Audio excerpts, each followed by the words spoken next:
Hey everybody, Casey here with Life Abstract Gaming, and today I wanted to discuss how the newest form of media, video games, skates the line between being mindless entertainment and meaningful social commentary.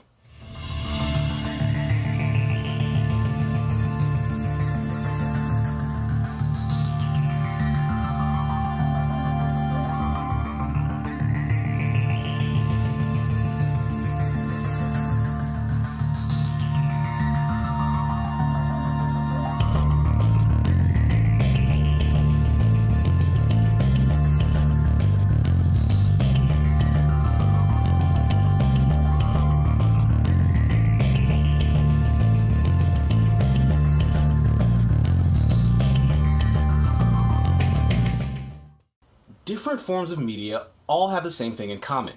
They are means of communicating ideas and information to others. While video games were originally likened to toys as things you just interacted with, today we know they've evolved into fully fledged storytelling devices with interactivity at their cores. The ability to tell a story or pass information, just like any other medium, comes with the possibility to share individual perspectives on that information.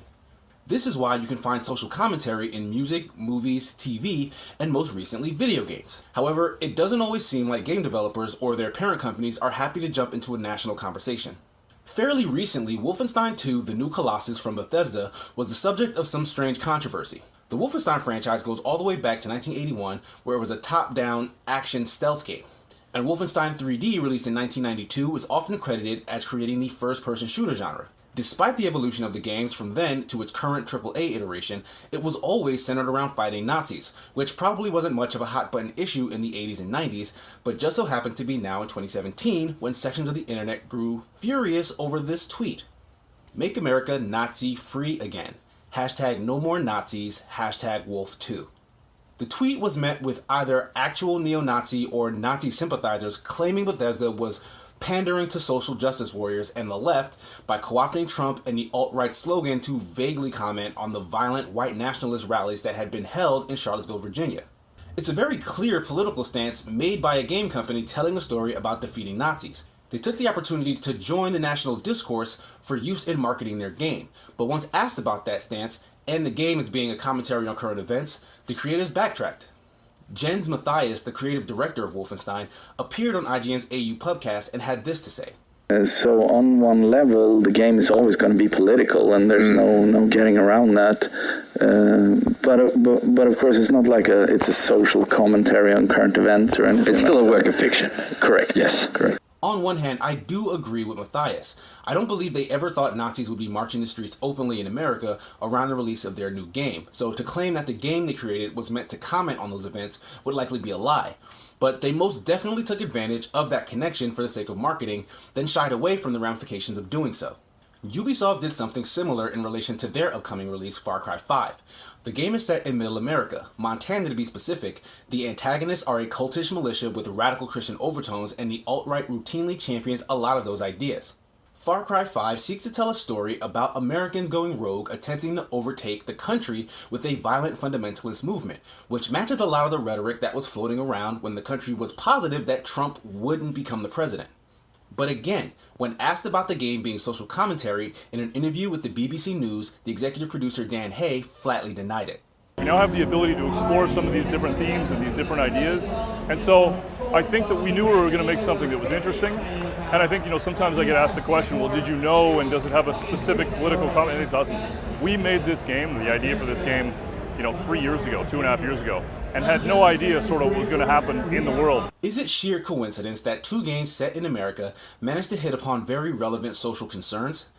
Honestly, I think it's possible, but not in this case. More so than Wolfenstein, Far Cry tapped into something present in the national discourse, which has been present even as far back as 3 years ago, to form its narrative, and claiming that there's no political message in it is kind of an insult to what they've created. Several media outlets have touched upon this point, and I agree. Far Cry 5 wants to eat its cake and have it too by being social commentary but claiming to not have a message. If there's any game that can be considered social commentary whose developers embrace it as such, Grand Theft Auto 5 by Rockstar Games would be it. All of the GTA games have been steeped in satire, which is the most comedic form that social commentary takes, but 5 is especially poignant because of its modern day setting and its 3 distinct protagonists that each represent disparate sections of American culture. Unpacking that game's commentary could be its own separate video, and is, though by somebody else. I highly encourage you guys to go and check out Wisecrack's video detailing the satire of GTA 5. It's amazing, and I'll post a link to it in the description. What's important to take away from GTA though, is its full-on acceptance of having a message often gets it into trouble. The GTA series is notorious for having controversies and lawsuits thrown at it.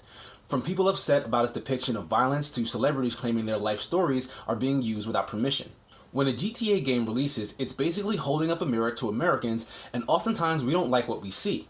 That's what I'm so sure other developers are afraid of, because they aren't as big as Grand Theft Auto and don't necessarily have the infamy and serious capital to deal with the same kind of backlash. What I did find most interesting though about both Matthias and Hayes' responses was the immediate acknowledgement that games as a medium have the capacity to be social commentary, followed by the stark denial that their games were intended to be one.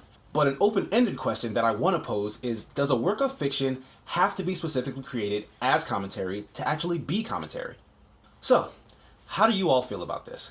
What are some other games you think are social commentary, and do those games own it or deny it? Let us know.